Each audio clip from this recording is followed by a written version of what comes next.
iskän tykö tänne joulua viettää.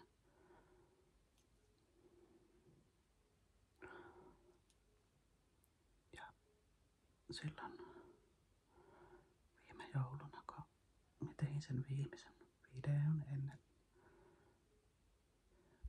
Ja sitten meni vuosi, että tein toisen, niin siihen mahtuu kaiken näköistä.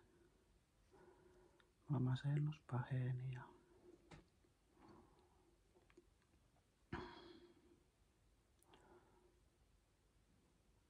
mä olin sen tammikuun aika läheksi niin kuin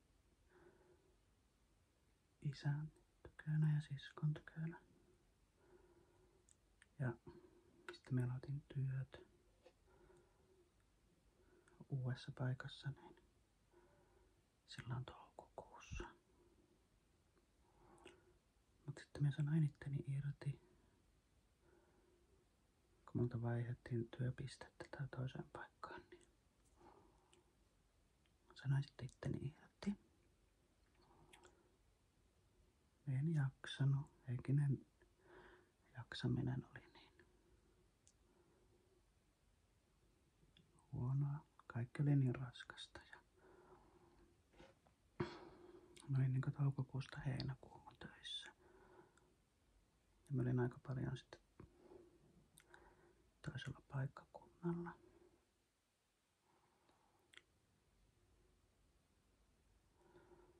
En ollut siellä, missä asun. Ja sen jälkeen mä jäin sitten sairaslomalle ja mä olen edelleen sairaslomalla. Toukokuussa kuoli se minun yksi niistä kissoista, Viiru. Se piti lopettaa.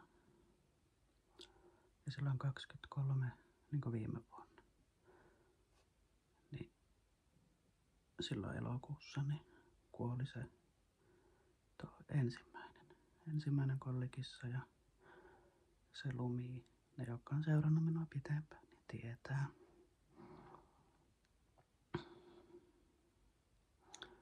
Ja sitten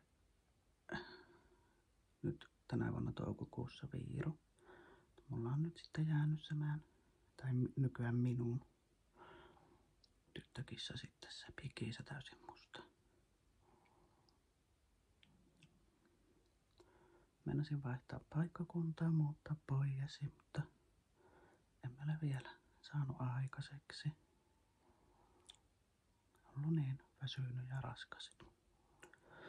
Mutta mä oon niin onnellinen, että mä pääsin näihin videoiden pariin uudestaan, kun ne on ollut nämä videot, niin, tai videoiden tekemiset, niin joka päivä melkein mielessä ja olisin halunnut tehdä ja mutta ei ollut jaksamista eikä aikaa. Ja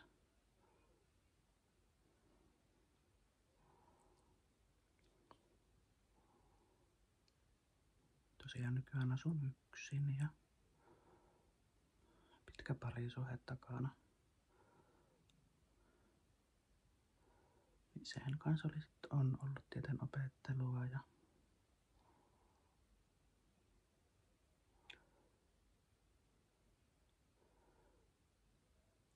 töihinkin en ole vielä valmis, että mä kävin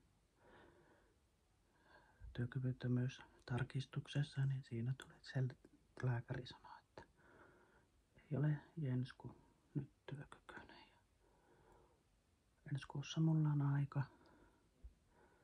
ja sitä jatketaan sitten sitä sairaslomaa vielä. Tätä sanoisin, että jos mä kokeilisin 2 tämmöisellä. Miltä se tuntuisi? 2 poskelta näin. Toivottavasti tämä video kuuluu hyvin, kun mulla jäi mikrofoni kotiin.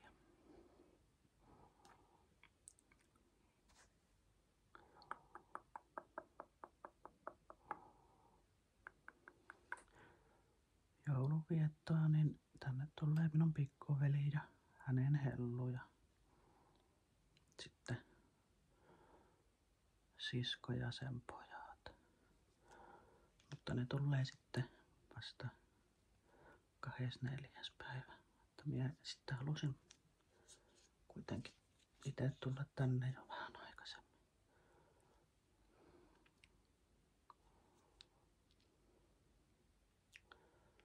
nyt alkaa menemään pikkuhiljaa vähän paremmin.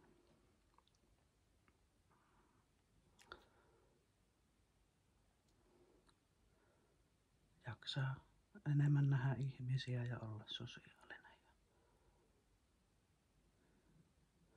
Silloinhan minä vain makkoilin tyyliin sängyn pohjalla. Ja paitsi silloin kun minä olin siellä toisella paikkakunnalla silloin kesällä aina kun ei ollut töitä. Ja sitten kun minä sanoin itteni irti, niin minä olin siellä toisella paikkakunnalla.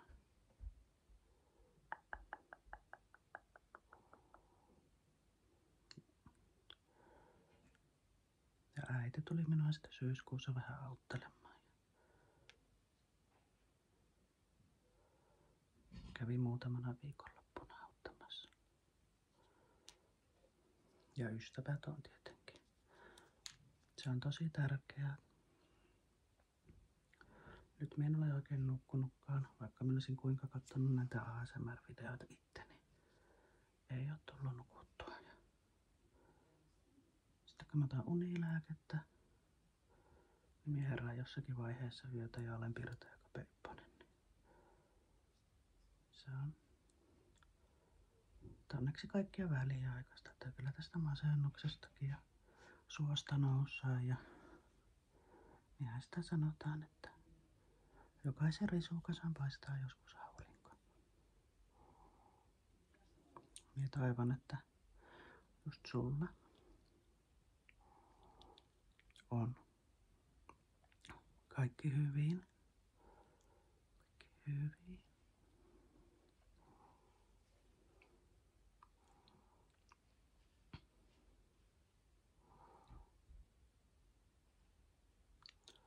Ja jos ei ole, niin muista, että huomenna on aina päivä uusi. Minun ystävä sanoi mulle viimeksi tänään niin.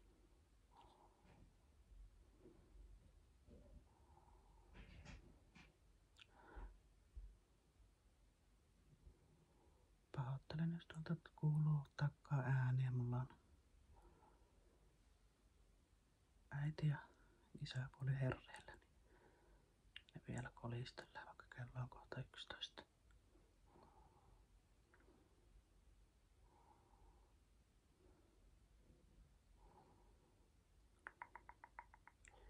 Tämä ASMR-videoiden tekeminen, se edellisen videon kun tein, niin täytyy sanoa, että se rentoutti mitteenikin. Ja nyt se taitaa käydä niin, että tämäkin vähän rentouttaa.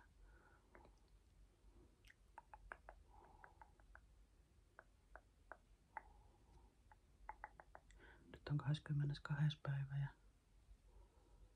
katsotaan, että tuleeko tämä samana päivänä tämä video vai se on huomenna 23.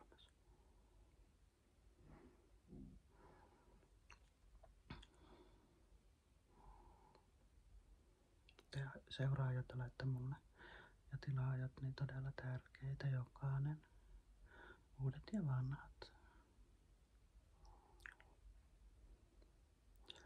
Ja ne, jotka on kysynyt multa, että mitä kuuluu, niin tällä hetkellä kuuluu ihan hyvää. On rämmitty ylöspäin.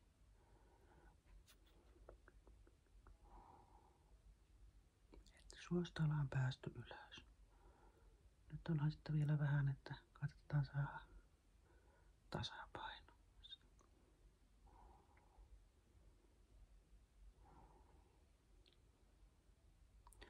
Kiitos jokaisesta tykkäyksestä, kommentista ja tilaajasta. Kiitos, kiitos, kiitos, kiitos, kiitos. Kiitos kun olette olleet pitkäjänteisiä ja jaksanut minua kuunnella ja ootella ja katsoa niitä vanhojakin videoita. Mä olen siitä todella, todella kiitollinen. Todella, todella kiitollinen. Se lumikissa. Oi. Niin se kerettiin viedä eläinlääkäriin, mutta se kuoli eläinlääkärin pöydälle. Ja minä sitten olin nyt toukokuussa. Menin Viirun ja ystävän kanssa eläinlääkäriin ja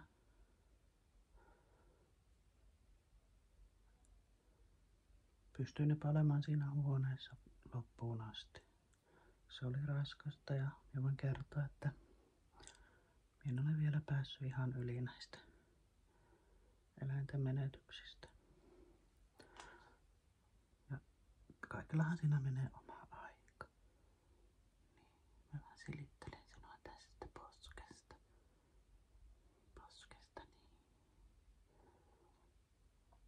Ja Piki on paljon minun kanssa nykyään.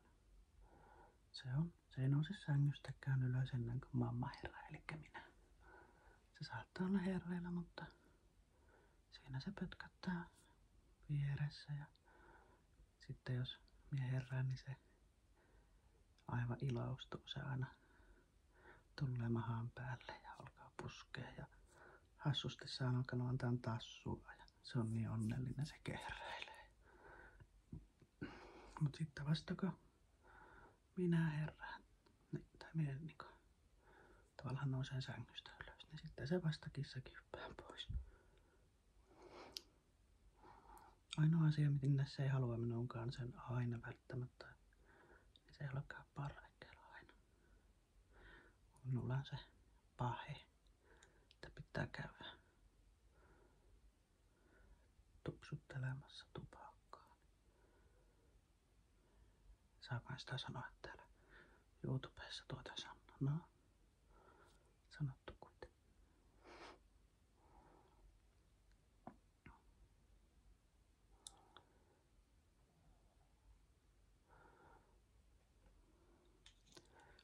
Toivottavasti tämä auttaa sinua rentoutumaan ja saisi tuneen päästä kiinni tämän videon aikana. Tai viimeistään, kun tämä video on loppunut, jos olet jaksanut kuunnella tänne asti.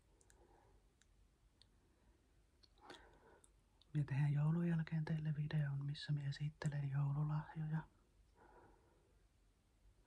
mitä olen sitten saanut. Mutta nyt laittakaa silmät kiinni ja hengitelkää syvään ja ulos. Niin se rauhoittaa. Uskokaa tai älkää. Itse olin aika skeptinen, mutta olen huomannut, että kyllä se auttaa. Nähdään seuraavalla videolla. Heippa!